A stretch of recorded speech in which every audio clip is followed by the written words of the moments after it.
Essa é uma contribuição, pequena contribuição, pode ajudar, inclusive, na palestra da manhã.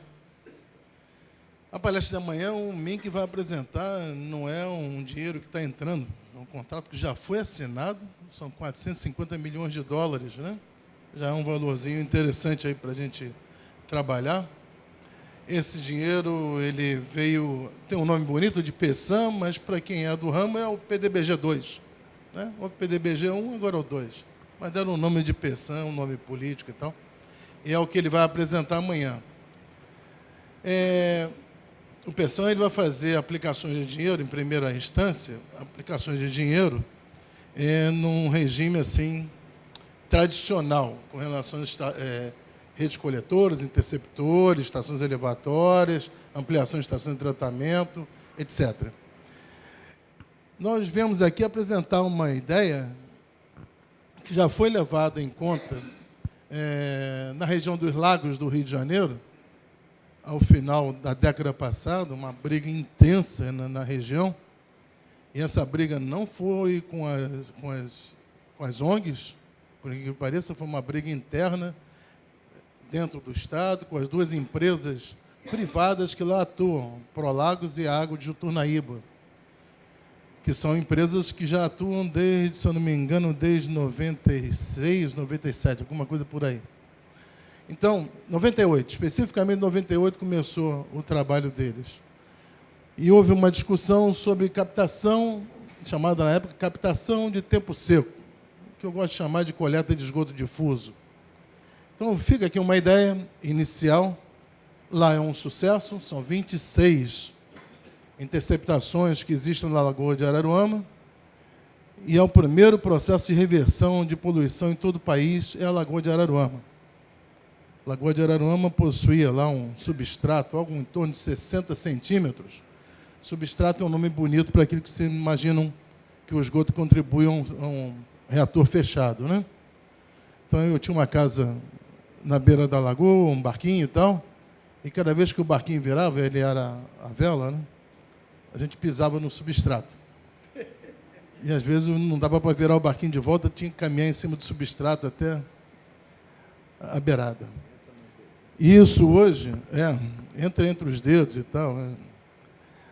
Hoje, a realidade é que o substrato praticamente desapareceu da lagoa. E não foi ninguém que retirou, não foi coleta, não foi nenhum meio mecânico de retirada, e sim um meio biológico, né, que é o que é interessante, que eu acho que é a grande solução para a lagoa da Barra da Tijuca, por exemplo. Então, vem aqui a nossa modesta ajuda ao tema. Bom, aqui um pequeno, só para relembrar rapidamente, o PDBG, Programa de Poluição da Baía de Guanabara, ele foi iniciado em 1994, ele teve um período intenso de obras em 98 a 2000, e ainda existem pouquíssimas obras em andamento, em fechamento ainda dentro do PDBG, chamado de 1. Muita crítica se fez ao programa, a maioria com desconhecimento do que era um programa de poluição, e as atividades relacionadas, né? Houve discussões até que, ao início desse trabalho, foram feitos reservatórios de água, né? E muita gente dizia, um programa de poluição começa pelo reservatório de água, né?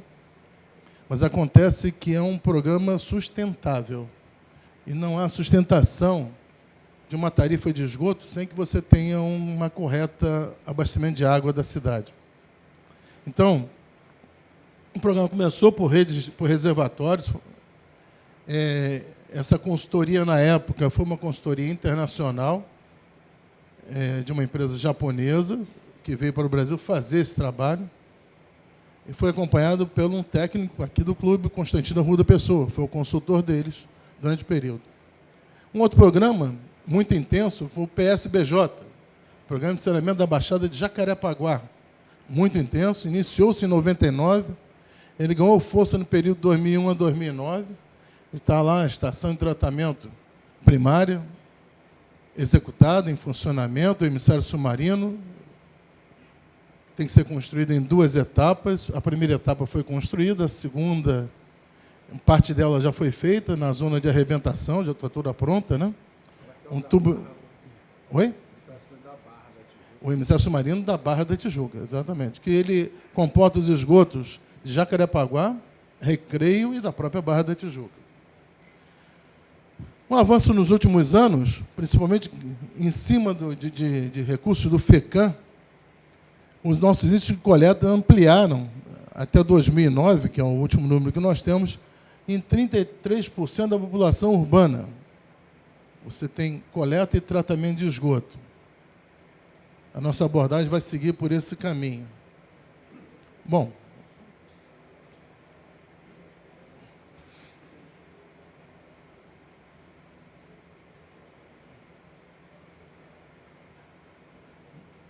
está faltando coisa, ele aconteceu alguma coisa com o meu slide, mas não tem problema não, a gente conhece ele todo. Hoje, nós possuímos essas estações de tratamento de esgoto. Percebam que os valores de tratabilidade dessas estações são muito inferiores àquelas que elas comportam.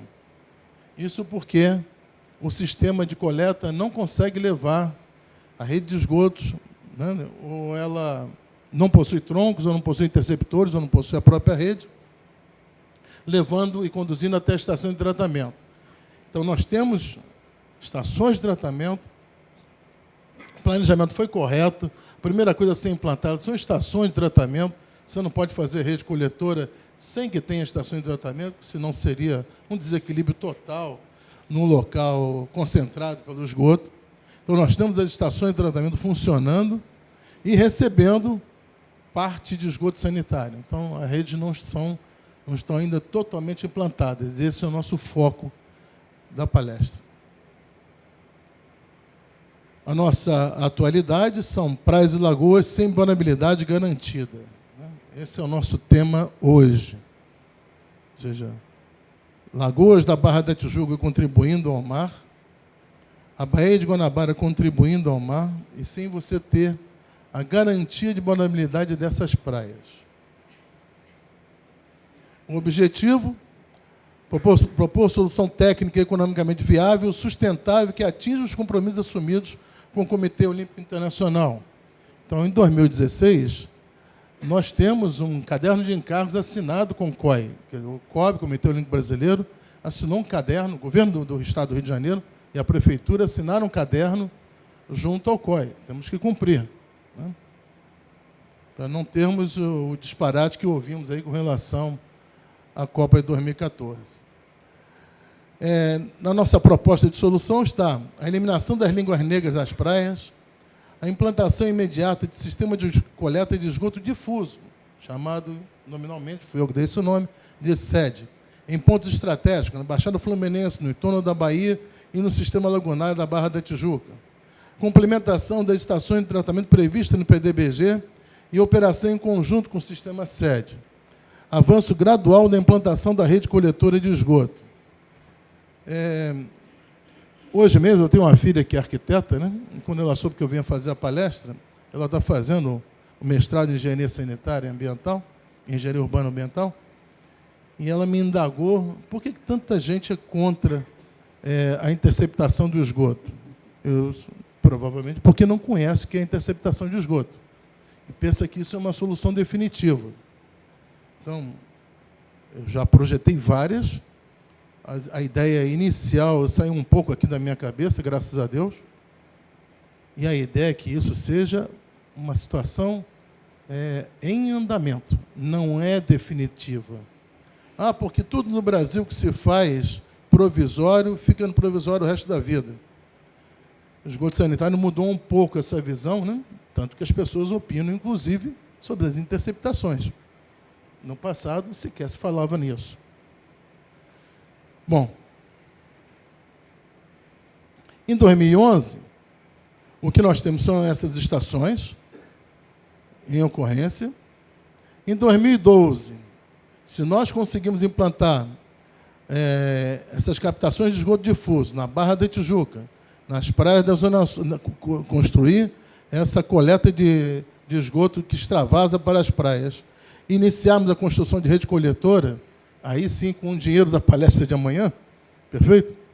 Começa a ter algum progresso. Que esse planejamento de rede coletora leve em carga, leve em condição as coleta de esgoto difuso, senão é difícil ter um panorama diferenciado em pouco tempo. Se você garantir que vai haver coleta todo o tempo, em todos os esgotos, é muito difícil. Nós estamos aqui na região da Barra da Tijuca, já há 10 anos implantando rede de esgotos. A dificuldade de coleta é, inclusive, na zona rica. Não é na zona pobre, onde tem favela. Aqui na zona rica, é difícil você fazer a conexão da rede de esgoto. Cada condomínio tem lá o seu argumento. Porque eu fiz a minha estação de tratamento de esgoto, vocês, SEDAI, me permitiram isso no passado, e eu não tenho por que ligar a rede de esgoto hoje. Isso é evidente para fugir da tarifa, né? O motivo é óbvio, né? Fugir da tarifa. Mas a lei é muito determinante. Passou a rede de esgoto na frente, tem tratamento, tem emissário, tem corpo final, corpo receptor, pode cobrar a taxa. Então, existe muita dificuldade da interligação desses condomínios, que dizem que eu sou muito ousado em dizer que praticamente 100% dos condomínios não tratam seus esgotos. O número é quase 100%. Né? É difícil ser um porteiro e saber controlar uma estação de tratamento de esgoto. Né? E uma estação sem operador, realmente nunca vi nenhuma funcionando. Nem a dos shoppings, hein? Então, a nossa proposição, que já foi levada à Secretaria de Meio Ambiente, esses documentos já existem na mão da doutora Marilene, hoje deve ter passado para o seu sucessor, imagino. Então, pensamos numa interceptação no canal das taxas. A SEDAI viu por bem não fazer essa interceptação dessa maneira como estamos colocando, e fez uma ligação com todos os PVs de drenagem que a favela joga, a favela das taxas, conhecida como Terreirão na região, joga no canal das taxas. E aqui um recalque até o sistema, até a estação elevatória que vai ao sistema da Barra da Tijuca. Outra interceptação no Rio das Pedras, e cada um desses pontos que ali colocados. Né? Interceptação no Rio das Pedras, observem esse tipo de favela, né? Esse tipo de comunidade, como agora nós temos que falar.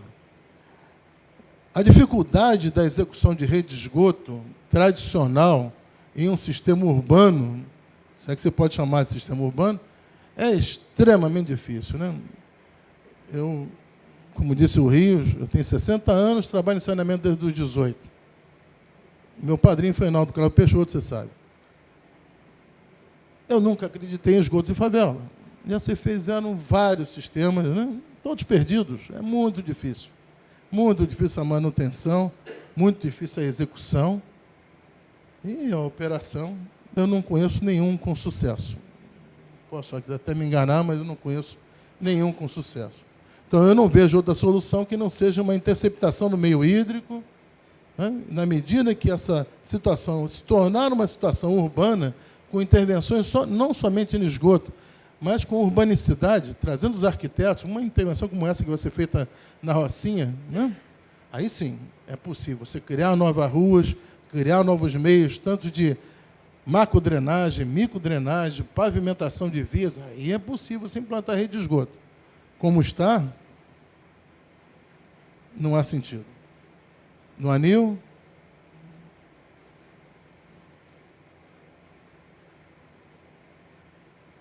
esse é um exemplo bem sucedido, né, de lá em Araruama. Esse era um canal, o maior contribuidor para a Lagoa de Araruama, essa é a própria cidade de Araruama. Nós fizemos uma intervenção nesse ponto. Essa é uma imagem do Google. É uma imagem do Google. Você percebe claramente a diferenciação de água, né? Aqui você tem peixe, aqui você não tem peixe. Né? E no passado você tinha isso tudo, né? Toda essa região da lagoa com oxigênio igual a zero.